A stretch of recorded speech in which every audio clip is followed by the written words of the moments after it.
मी दिव्या हुरकट साम संजीवनी या विशेष कार्यक्रमात तुम्हा सगळ्यांचं मनापासून स्वागत। आज आपण चर्चा करणार आहोत SHS चिकित्सा हृदय रुग्णांसाठी नवसंजीवनी या विषयावर। आणि या विषयावर मार्गदर्शन करण्यासाठी आज आपल्या सोबत आहेत माधवबागच्या OPD head doctor Deepali Deshmukh. आपण मॅडमचं स्वागत करूया। मॅम, कार्यक्रमात मनापासून स्वागत आहे। नमस्कार। बऱ्याच जणांचा असा समज आहे की ब्लॉकेजेस हे ऑपरेशन नंतरच बरे होऊ शकतात, पण माधवबागने आतापर्यंत ब्लॉकेजेस, हार्ट डिसीज सारखे गंभीर आजार संपूर्ण हृदय शुद्धीकरण या विना शस्त्रक्रिया पद्धतीने बरे करण्यासाठी लाखो रुग्णांची मदत केलेली आहे। तरी अजूनही असे बरेच रुग्ण आहेत ज्यांना माहितीही नाही की ते त्यांच्या ब्लॉकेजेस व हार्ट डिसीज सारख्या आजाराच्या भीतीपासून मुक्त होऊ शकतात। तर त्यांच्यापर्यंत ही माहिती पोहोचवण्यासाठी माधवबागच्या OPD head doctor Deepali Deshmukh आज आपल्याला मार्गदर्शन करणार आहेत। पण तत्पूर्वी माधवबाग खोपोली येथील निवासी हॉस्पिटलमध्ये ट्रीटमेंट घेऊन ब्लॉकेजेस रिव्हर्स केलेल्या एका आनंदी रुग्णाचे मनोगत आपण ऐकूयात। नमस्कार, माझं नाव देवेंद्र संपतराव इथापे। प्रत्येकाला एक मानसिक टेन्शन असतं, काही असतं। अशा एका टेन्शनमध्ये मी काम करत असताना सकाळी मला एकदम घाबरल्यासारखं झालं। संध्याकाळी 5 वाजता एक डॉक्टरांची भेट झाली। त्यांनी ताबडतोब मला ॲडमिट होण्यासाठी एक हॉस्पिटलचं चिठ्ठी दिली। अशा वेळी माझा एकदम BP लो होत गेला। ते सिस्टरच्या लक्षात आलं। सिस्टर एकदम ओरडली।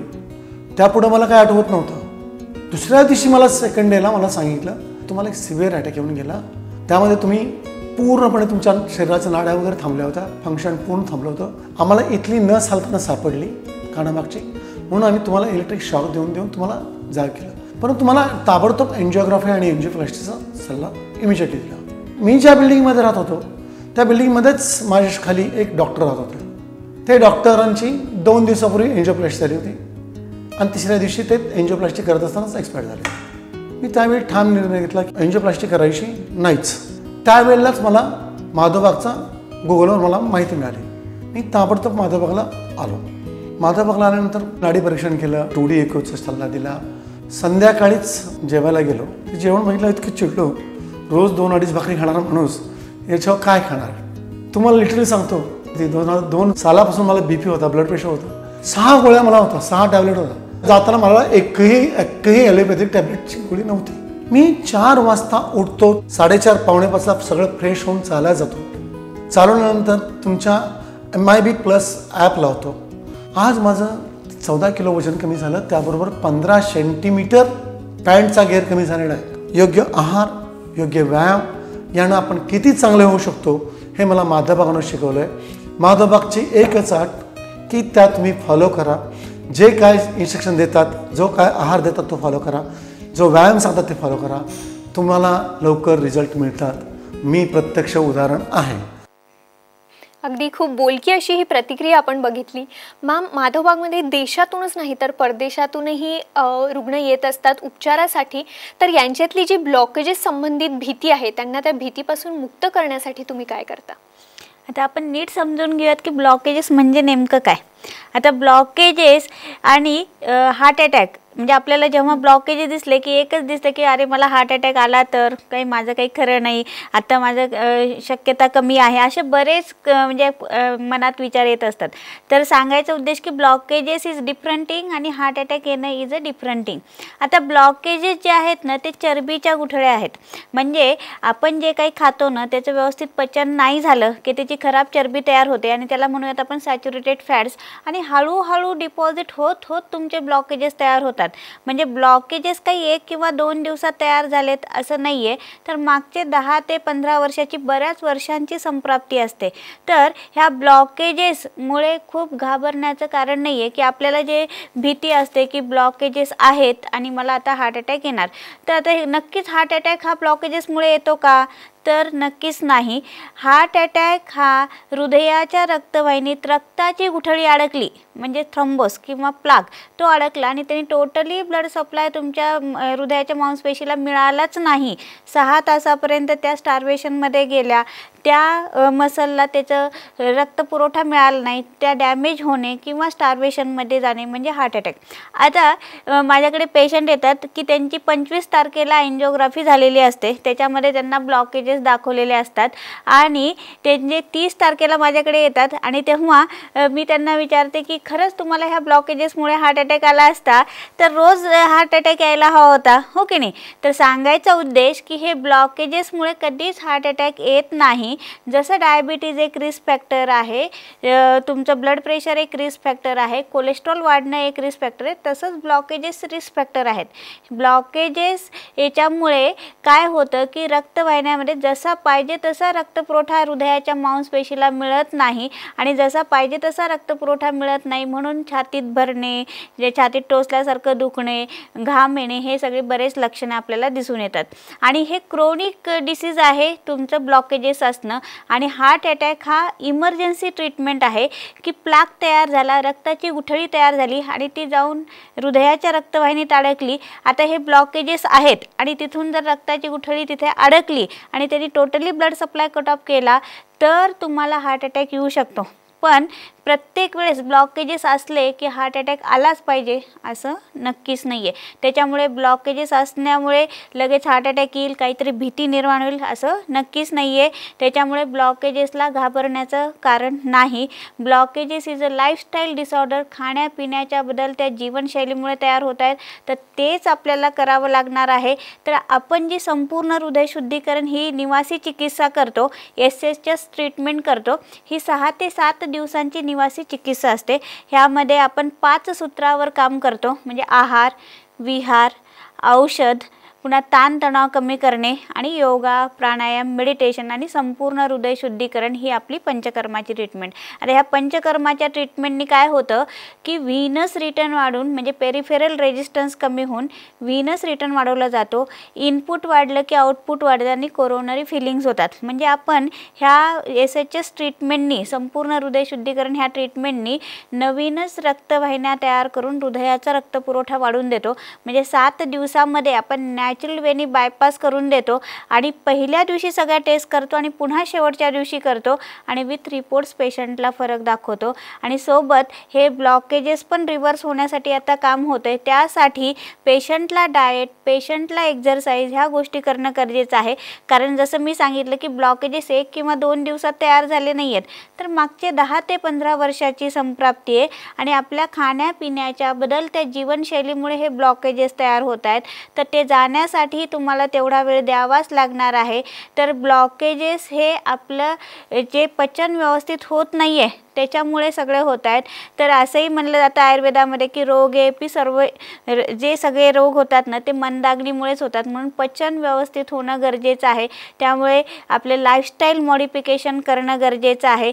आणि सोबत संपूर्ण हृदय शुद्धीकरण ही जर आपण ट्रीटमेंट केली तर नक्कीच 7 दिवसामध्ये आपण ब्लॉकेजेस पण त्याच्यासाठी नॅचरल वेनी बायपास करणार आहोत आणि पुढच्या 3 महिन्यामध्ये आपण तुमचे ब्लॉकेजेस पण रिव्हर्स करून देणार आहोत, फक्त आपले संपूर्ण हृदय शुद्धीकरण ह्या ट्रीटमेंटमुळे. अगदी ma'am.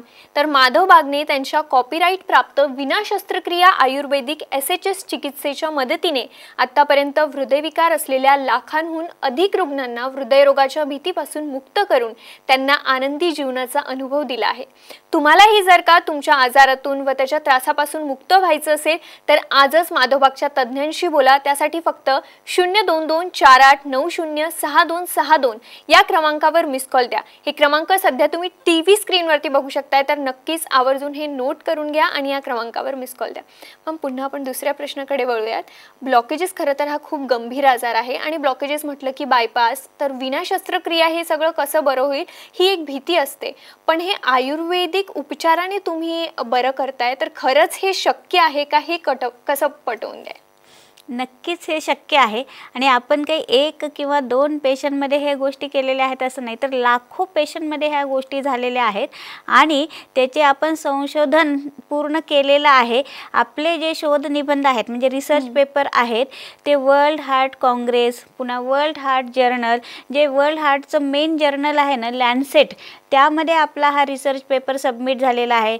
British journal of heart, Indian heart association, American heart association अशा वेगवेगळ्या आपल्या संशोधनाचे जे मेन हे असतात तिथे आपला रिसर्च पेपर सबमिट झालेला आहे आणि त्याला ॲप्रिसिएशनसुद्धा मिळालेलं आहे. आणि आत्ताच नुकतंच आपलं जे क्रोनिक हार्ट फेल्युअरचे पेशंटमध्ये आपण जे काही छान ट्रीटमेंट करतो आहे त्याच्यासाठी ICMRनी पण आमच्या रिसर्च इन्स्टिट्यूटला म्हणजे माधवबागला तिथे आपल्या क्रोनिक हार्ट फेल्युअरच्या याच्यासाठी स्पीकर म्हणून बोलवलेलं आहे.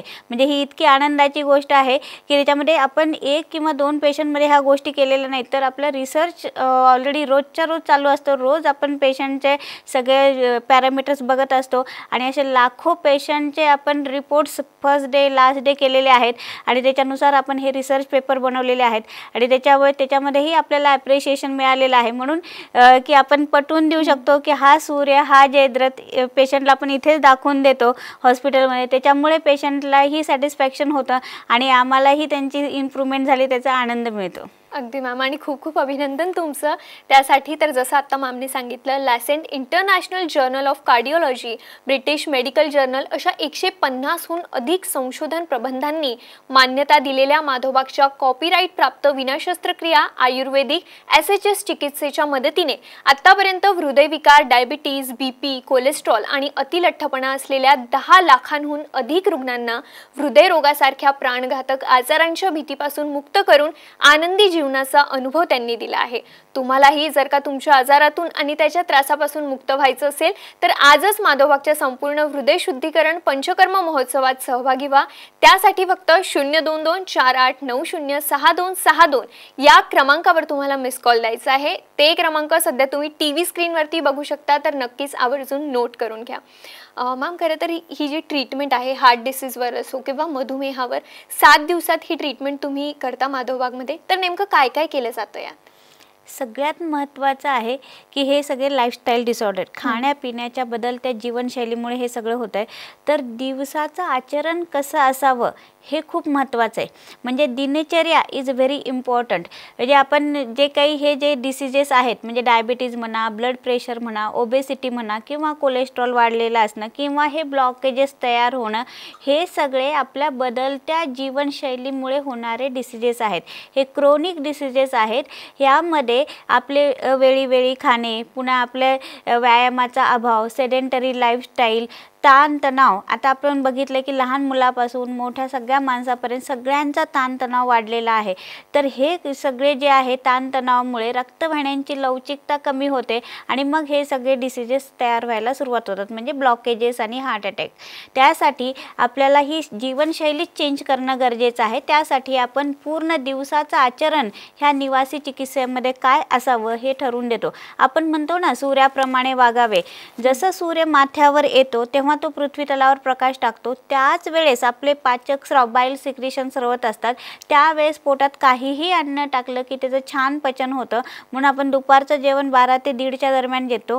पुन्हा संध्याकाळ जसं सूर्यास्त होतो तसं अग्नी कमी होतं, तसं पोटातला पण अग्नी कमी होतो. म्हणून रात्रीचं जेवण 7 वाजता. आणि जे लाईट नाश्ता, लाईट शब्द खूप इम्पॉर्टंट आहे की पूर्वी आपल्या म्हणजे घरी चुली असायच्या. चुलीमध्ये एकदाच सगळी लाकडं टाकली तर ती जळतील का? तर नाही. तर थोडी लाकडं टाकून मोठा जाळ होतो. तसंच आपल्या शरीरामध्ये पण एक प्रकारची चूल आहे, अग्नी आहे. त्याच्यामध्ये लाईट म्हणजे एखादं फ्रूट, एखादं दूध एवढंच घेतलं तर ते तुमचा अग्नी प्रदीप्त करण्यासाठी, इग्निशन करण्यासाठी काम करणार आहे. आणि तुमचं डायजेशन व्यवस्थित झालं की मग हे ब्लॉकेजेस, स्टॉकेजेस हे सगळ्या गोष्टी सॉल्व्ह होणार आहेत. त्याच्यामुळे मी जसं सांगितलं की सगळ्या रोगांचं कारण काय आहे तर मंदाग्नी आहे. जर पचनच आपण व्यवस्थित केलं तर ह्या सगळ्या गोष्टी सॉल्व्ह होणार आहेत. म्हणून प्रॉपर नाश्ता, वेळेवर जेवण करणं, वेळेवर झोपणं, ह्या सगळ्या गोष्टी नेमक्या काय करायच्या, किती खायचं, किती संपवायचं हे प्रॉपर आपण दिनचर्या अंतर्गत इथे हॉस्पिटलमध्ये शिकवून देतो. रॅदर आपण करून घेतो. म्हणजे पेशंटची दिवसाची सुरुवात सकाळी 4:30 वाजता होते ते रात्री 8:30 पर्यंत त्यांचा दिवस असतो. त्याच्यामध्ये प्रॉपर त्यांना योगा, प्राणायाम, मेडिटेशन शिकवलं जातं, त्यांच्याकडून करून घेतलं जातं. आणि दिवसभरातून 2 वेळा जी आपली संपूर्ण हृदय शुद्धीकरण जी ट्रीटमेंट आहे ती होते। त्यामुळे पेशंटला रोजच्या रोज आपण इम्प्रूव्हमेंट दाखवतो, रोज त्यांची टेस्ट केली जाते, रोज त्यांचे फरक दाखवले जातात। आणि जरी आपण ट्रीटमेंट आयुर्वेदिक करत असू तरी रोज आपल्याकडे कार्डिओलॉजिस्ट येतात राऊंडला आणि ते बघून ते ठरवतात की कुठले मेडिसिन बंद करायचे आहेत, काय करायचं आहे, सगळ्याच गोष्टी। म्हणजे 7 दिवसामध्ये पेशंटला पहिल्या दिवशी जर तो 3च राऊंड मारू शकला आहे आणि दम लागतो आहे तर शेवटच्या दिवशी तो जवळजवळ 15 राऊंड विदाऊट एनी कंप्लेंट मारून जातो। का बरं? तर त्यांच्या हृदयाचा रक्तपुरवठा तेवढा वाढलेला आहे। हृदयाचा रक्तपुरवठा वाढला की हृदयाची कार्यक्षमता वाढते आणि त्याच्यामुळे पेशंट व्यवस्थित त्यांचे काम करू शकतात, त्यांचा व्यायाम करू शकतात आणि त्याच्यामुळे सर्क्युलेशन वाढल्यामुळे म्हणजे हृदयाच्या मांसपेशीला प्रॉपर रक्तपुरवठा मिळाल्यामुळे ते व्यवस्थित काम केलं की आपल्याला त्याच्यामध्ये इम्प्रूव्हमेंट होताना दिसून येते। त्याच्यामुळे संपूर्ण हृदय शुद्धीकरण सोबत दिनचर्या इज व्हेरी इम्पॉर्टंट। तर प्रॉपर दिनचर्या आपण आयुर्वेदाने जशी सांगितली ती सगळी फॉलो करून घेतो। अगदी मॅम।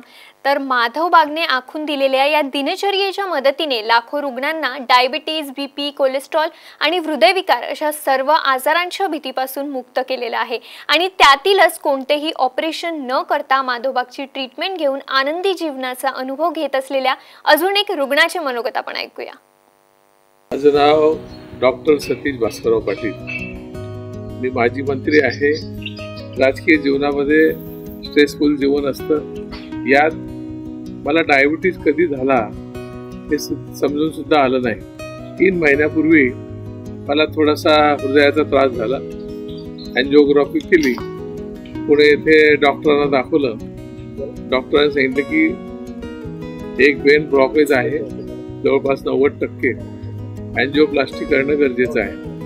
मी स्वतः डॉक्टर असल्यामुळे त्याचं गांभीर्य लक्षात घेऊन अँजिओप्लास्टीचा निर्णय झाला। अँजिओप्लास्टी देखील झाली। मी मधल्या काळामध्ये डॉक्टर साने यांची मुलाखत ऐकली आणि म्हणून मी ठरवलं की आपण सुद्धा माधव बागला गेलं पाहिजे। फोन केला, अपॉइंटमेंट घेतली आणि मी आलो। सुरुवातीला त्यांनी माझी टेस्ट केली, पंचकर्म करून घेतले, बीपी चेक केला, शुगर चेक केले। इथलं जेवण सात्विक होतं आणि त्यांनी ठरवल्याप्रमाणे ते अतिशय लिमिटेड होतं। ज्यावेळेला मी ऍडमिट झालो त्यावेळेला 72.5 हे माझं वजन होतं। माझी ब्लड शुगर ही सुद्धा 180-200च्या घरात होती आणि आज सकाळी ती 100च्या आत होती। आपलं काम सुरू ठेवून जर आपण पथ्य पाळली नक्कीच याच्यात सुधारणाच होईल, वाढ होणार नाही याचा विश्वास मला आहे। मला वाटतं सगळ्याच प्रकारची काळजी या माधव बागमध्ये केली जाते आणि नक्कीच या सगळ्याचा ऋणी आहे। एक चांगलं आरोग्य घेऊन मी घरी परततो आहे। अजून मला जे भेटतील त्या सगळ्यांनाच मी सांगण्याचा प्रयत्न करेल, एकदा माधव बागला जा आणि या अनुभवाचा फायदा आपल्या शरीराला देखील घ्या। धन्यवाद। खूप सुंदर आणि बोलकी अशी प्रतिक्रिया आपण पुन्हा एकदा बघितली। तर तुम्हालाही या आजारातून मुक्त व्हायचं असेल तर नक्कीच माधव बागला संपर्क करा। त्यासाठी तुम्हाला स्क्रीनवरती सध्या वेबसाईट आणि संपर्क क्रमांक दिसतायत, ते आवर्जून नोट करून घ्या आणि नक्कीच यावर संपर्क करा। तुमच्यासाठी मी पुन्हा एकदा संपर्क क्रमांकही सांगते, 02248906262। तर नक्कीच संपर्क करा आणि माधव बागमधून मार्गदर्शन घेऊन तुम्ही तुमच्या समस्यांचं निवारण करा। कार्यक्रमात वेळ होते एक छोट्याशा ब्रेकची, पण तुम्ही कुठेही जाऊ नका, पाहत रहा साम टीव्ही।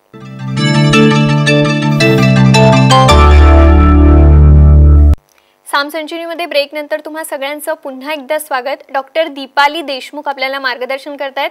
पुन्हा आपण चर्चेकडे वळूयात। मग माधव बागमध्ये डायबिटीजवर पण तुम्ही उपचार करता, तर अजून असे कोणकोणते आजार आहे ज्याच्यावर माधव बागमध्ये उपचार होतात? ज्यांना ब्लॉकेजेस सांगितलेले आहेत, रॅदर ज्यांची बायपास सर्जरी झालेली आहे, प्लास्टी झालेली आहे, हार्ट अटॅक येऊन गेलेला आहे आणि त्यामुळे हार्टची कार्यक्षमता कमी झालेली आहे। म्हणजे नॉर्मली आपल्या सगळ्यांचं हृदय ना 50 ते 60% काम करतं, ज्यांचं 15%, 20%, 25% करते, अशा सगळ्या प्रकारचे पेशंट आपण ॲडमिट करतो। आणि हे होण्यासाठी जे रिस्क फॅक्टर आहेत म्हणजे तुमचं डायबिटीज म्हणा, ब्लड प्रेशर म्हणा, ओबेसिटी, कोलेस्ट्रॉल वाढलेलं असणं, थायरॉइड असणं, पुन्हा तुमच्या हृदयाची कार्यक्षमता, एंडोथेलियल डिस्फंक्शन असणं, ह्या सगळ्या गोष्टीवर आपण इथे हॉस्पिटलमध्ये निवासी चिकित्सा करतो। 6 ते 7 दिवसांची निवासी चिकित्सा होते आणि हे सगळे डिसीजेस जे आहेत, क्रोनिक हार्ट डिसीजेस आहेत, तर त्यांच्यासाठी आपण रिव्हर्स डिसीज करतोय. म्हणजे डायबिटीज पुढे गेलेला आहे, तुमची शुगर 200 आहे, ती नॉर्मल स्थितीत आणून आपण पुन्हा 90 दिवसामध्ये 75 ग्राम साखर खाऊन पुन्हा 2 तासांनी साखर बघितली तरी ती नॉर्मल आलेली असेल असं करून देणार आहोत. ब्लड प्रेशरचं पण ब्लड प्रेशर तुमचं नॉर्मल येईल, गोळ्या औषधं न घेता तुम्ही नॉर्मल होऊ शकाल असं आपण करून देणार आहोत. थायरॉईडचं पण नॉर्मल करून देणार आहोत. म्हणजे सगळ्या डिसीजेस आपण रिव्हर्स करून देतोय आणि हे फक्त लाईफस्टाईल चेंज केल्यामुळे होतंय. त्याच्यामुळे असं रिसर्च काय म्हणतो माहिती का, 1 किलोनी वजन वाढलं की 1 mm नी BP वाढते. जर आपण 1 किलोनी वजन कमी केलं की 1 mm नी BP कमी होणार आहे, हृदयावरचा लोड कमी होणार आहे, म्हणजे सगळ्याच गोष्टी सॉल्व्ह होणार. म्हणजे महत्त्वाचं काय तर तुमच्या उंचीनुसार वजन असणं खूप गरजेचं आहे. आणि central obesity is the risk factor for heart disease, म्हणून वजन पोटाचा घेर कमी असणं हे खूप महत्त्वाचं आहे. अगदी मॅम. पण मॅम, माधवबागमध्ये जेव्हा रुग्ण ट्रीटमेंट घेत असतात मग ते घरी जातात, त्यानंतर ते एक्सरसाइज करतायत की नाही किंवा प्रॉपर आहार घेतायत की नाही हे तुम्हाला कसं कळतं, आणि त्यांना हे सगळं करायचं असेल तर ते काय करू शकतात? पूर्वी आम्ही त्यांना फोन करायचो, पण आता आम्ही MIB पल्स ॲप नावाचं एक ॲप तयार केलेलं आहे.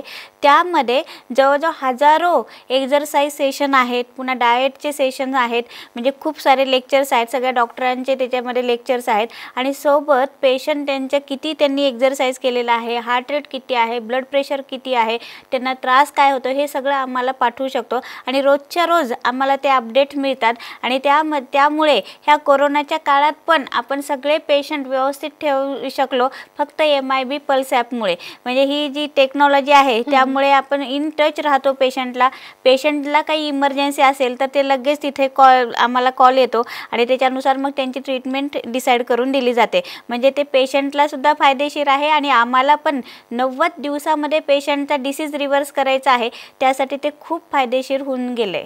अगदी मॅम. तर डायबिटीज, BP, ब्लॉकेजेस, अतिलठ्ठपणा आणि कोलेस्ट्रॉल असे सर्व आजार असलेल्या रुग्णांसाठी माधवबागने MIB पल्स नावाचा ॲप तयार केला आहे, ज्यामध्ये 450 डॉक्टरांचा सल्ला, डाएट, एक्सरसाइज आणि आजारांविषयी माहिती असलेले हजाराहून अधिक व्हिडिओ आहेत, ज्याच्या मदतीने तुम्ही तुमचे आजार नियंत्रणात ठेवू शकता. तर आजच प्ले स्टोअरमध्ये जाऊन माधवबागचे MIB पल्स ॲप डाउनलोड करा आणि नक्कीच तुम्हाला जे संपर्क क्रमांक सध्या TV स्क्रीन वरती दिसतायत ते आवर्जून नोट करून घ्या. आणि मॅमला तुम्ही संपर्क करू शकता. माधवबागची पूर्ण टीम कार्यरत आहे, तर माधवबागच्या पूर्ण टीमलाही तुम्ही संपर्क करू शकता. मॅम, तुम्ही इथे आलात, खूप छान असं मार्गदर्शन आम्हाला आणि आमच्या प्रेक्षकांना दिलं, त्यासाठी अगदी आभार. धन्यवाद. साम संजीवनीमध्ये आज वेळ झाली इथेच थांबण्याची. लवकरच पुन्हा भेटणार आहोत नवीन पाहुण्यांसह. तोपर्यंत नमस्कार.